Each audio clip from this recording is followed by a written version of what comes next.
শেখ হাসিনার বিরুদ্ধে হত্যা মামলা, সাবেক প্রধানমন্ত্রী শেখ হাসিনা ও সাবেক ২ মন্ত্রীসহ ৬ জনের বিরুদ্ধে হত্যা মামলা দায়ের করা হয়েছে। মঙ্গলবার ঢাকার চিফ মেট্রোপলিটন ম্যাজিস্ট্রেট আদালতে এই মামলাটি দায়ের করেছেন রাজধানীর এক ব্যবসায়ী। মেট্রোপলিটন ম্যাজিস্ট্রেট রাজেশ চৌধুরীর আদালতে দুপুরে এই মামলার শুনানি হবে বলে জানা গেছে।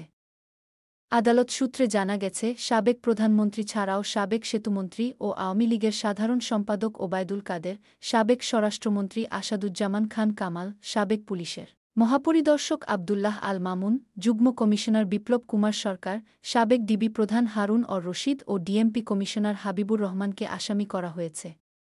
এছাড়া অজ্ঞাত পুলিশ কর্মকর্তা বা পুলিশের সদস্য ও তৎকালীন সরকারের ঊর্ধ্বতন কর্মকর্তাদের অজ্ঞাতনামা হিসেবে মামলায় আসামি করা হয়েছে।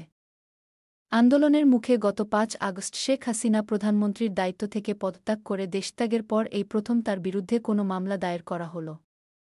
মামলার বাদী হয়েছেন আদাবর এলাকার বাসিন্দা ব্যবসায়ী এস এম আমির হামজা শাতিল।